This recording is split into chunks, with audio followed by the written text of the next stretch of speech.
Hello there, my friends. I wanted to hop on and share with you how to ink a shirt. So, the first thing that I did was I picked out a transfer that I liked, and then I picked out a t-shirt I like. Very easy, right?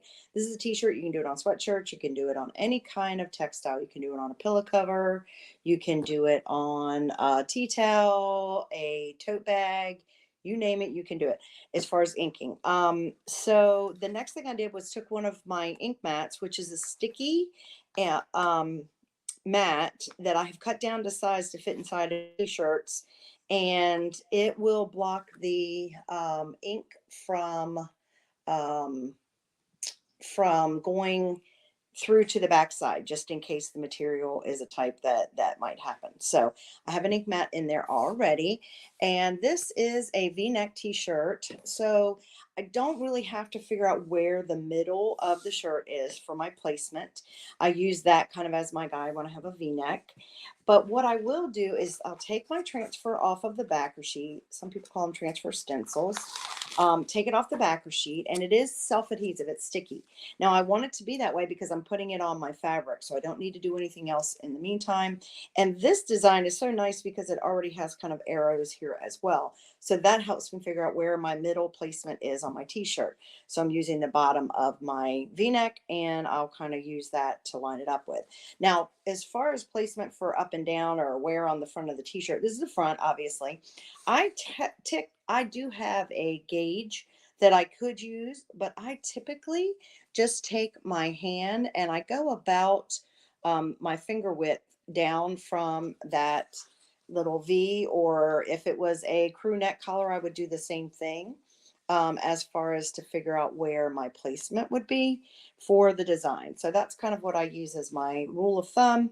And you guys know I'm an eyeballer. So once I have it sort of on the t-shirt where I want it, I generally take my t-shirt by the seam here at the top, and I pick it up just enough to kind of be able to eyeball it myself, looking at it straight on to see if it looks like it's straight.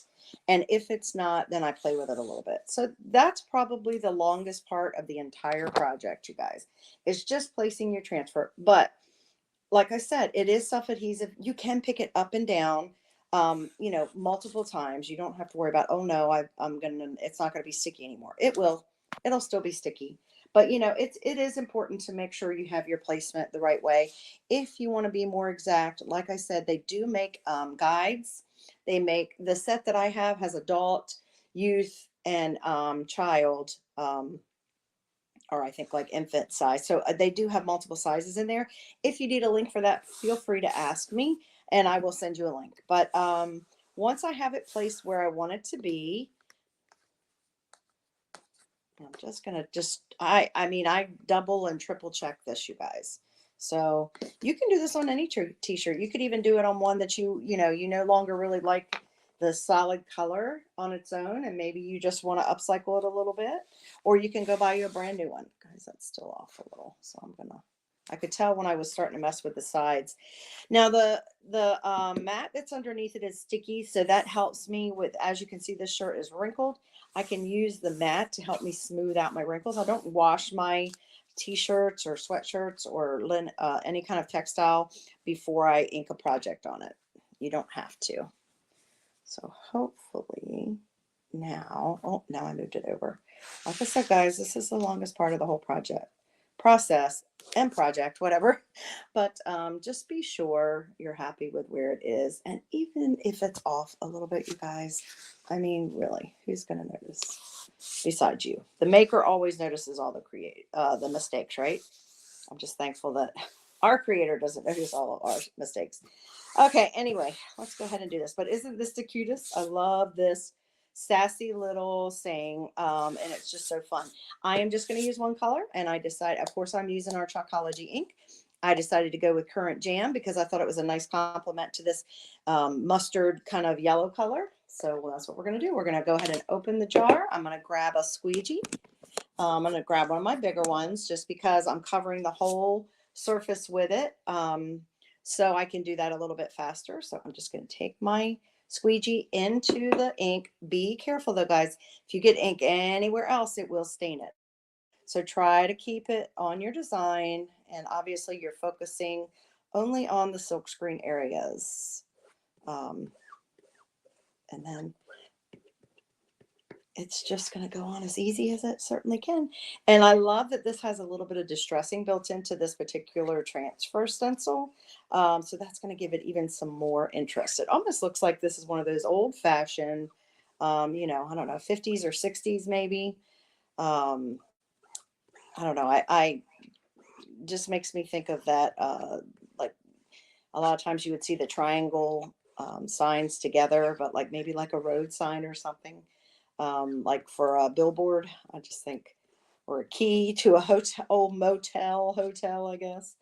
I don't know that for some reason something about this, the font and the shape of the background that they have chosen, just makes me think of that. So I don't know. What does it make you guys think of? And let me know in comments. Are you a procrastinator?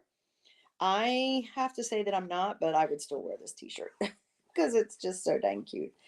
For the most part, I am not a procrastinator. I'm not going to say I never procrastinate because, there's always some things that we just dread and put off.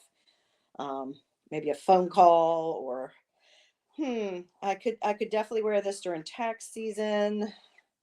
Um, oh, I don't know. I'm sure I can come up with a couple other examples of when I would be a procrastinator.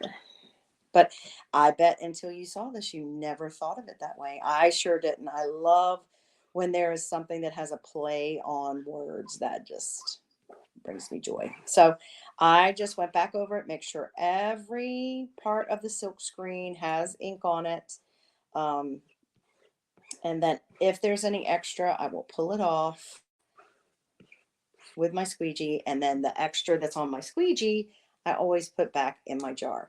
Now if you're concerned about your own clothing, I would suggest you wear an apron, or if you have an art smock or art, I used to have an old long sleeve shirt that I would wear when I did art stuff. So if you are doing something that you feel like you might have to worry about that, then definitely wear something on your clothing because this will stain because it is ink. And then always check your hands. See, I have a little bit there before you go to pick up your design, because if that's on there and I don't even know it and I go to pick it up, what's going to happen is my nail is going to go, that little bit of ink that was on my nail would go on that shirt and it would stain it. So definitely check your hands. A wet paper towel will do, a baby wipe, whatever. And then just take the corner of your design, peel it back slowly. If for some reason you've missed something, this one's pretty easy to tell that we haven't, but if you've missed something, you can always lay it back down and apply a little bit more ink to it, but then just peel and reveal. And remember, we have distressing already built into it. So that is not a mistake. And even on this particular design, if I had missed some, guess what? It's going to look like it was intentional. So I love that we can have all these little details. But how cute is that? Tell me in comments who you know. If it's not you, who do you know that's a procrastinator that could use a shirt like this? All right. I hope you enjoyed this tutorial. And if you have any questions, as always, feel free to send me a message or ask in comments. And until I see you next time, be safe, be healthy, and be blessed, my friends. Bye.